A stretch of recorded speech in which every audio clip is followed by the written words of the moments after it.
خوشمزه؟ خوبه، مزهش خوبه. به خاطر کدوم خاصیتش مصرف می‌کنید؟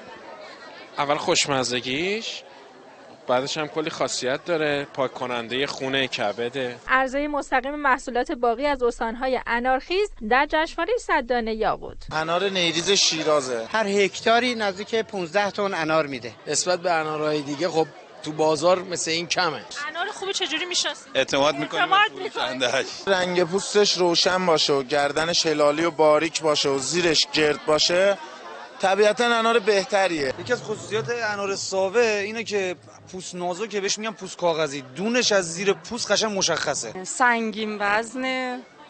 انار اگه سنگین باشه شما میگی بهتره. بله. پر آبتره؟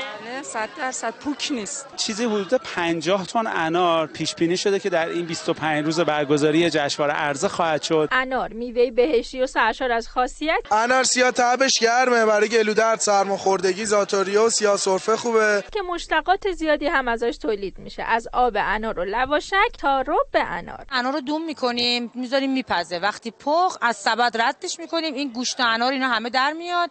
بعد دوباره صافش میکنیم، آب اونو میریزیم تو دیگ و هم میزنیم. حداقل 4-5 ساعت باید بپزه. رب لیمو امانی، رب انار سیاه چه فرقی داره؟ رب انارا برای انواع خورشتا اضافه میکنن، ولی رب انارسی غیر از اینکه توی غذاها میریزن، برای خالی خالی میخورن، برای غلظت خون، برای خونساز کلا، برای کبد چرب عالیه. فالوده و بستنی با طعم چی؟ با طعم اناره. این آش تلخینه ملایره. عرضه و فروش سوغات استان‌ها هم بخش جانبی 13مین جشنواره 100 دانه یاقوت فرهنگسرای اشراقه. قرفه کاملا ارگانیکه، اینو میگن پسته کوهیه. اونا چیه که دست؟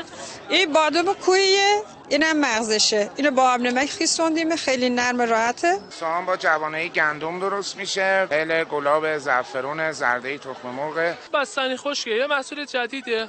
بستنی‌های بیرون با دستگاه فریزدرها خوش میشن. خرما حاجی آباد منطقه بندرعباس، خرمای بی هسته است، قندش کمه، طعم عالی داره. چی خوشتون اومد؟ والا این نمایشگاه همه چیش خوبه. من اولین بار اومدم، من از شمال اومدم، کره بادومزنی خریدم، کره نمیدونم پسته خریدم. برنامه‌های فرهنگی هنری و اجرای نمایش‌های آیینی و بخش کودک هم در نظر گرفته شده. به جهت همزمانی بخشی از جشنواره با ایام فاطمیه، مراسم سنتی عزاداری توسط اقوام مختلف از شهرهای مختلف برگزار میشه. این جشنواره تا پایان آذر ماه همه روزه از ساعت 11 صبح تا 9 شب در فرهنگسرای اشراق میزبان شما علاقه‌مندان خواهد بود. فاطمه هنربر، خبرگزاری صدا و سیما.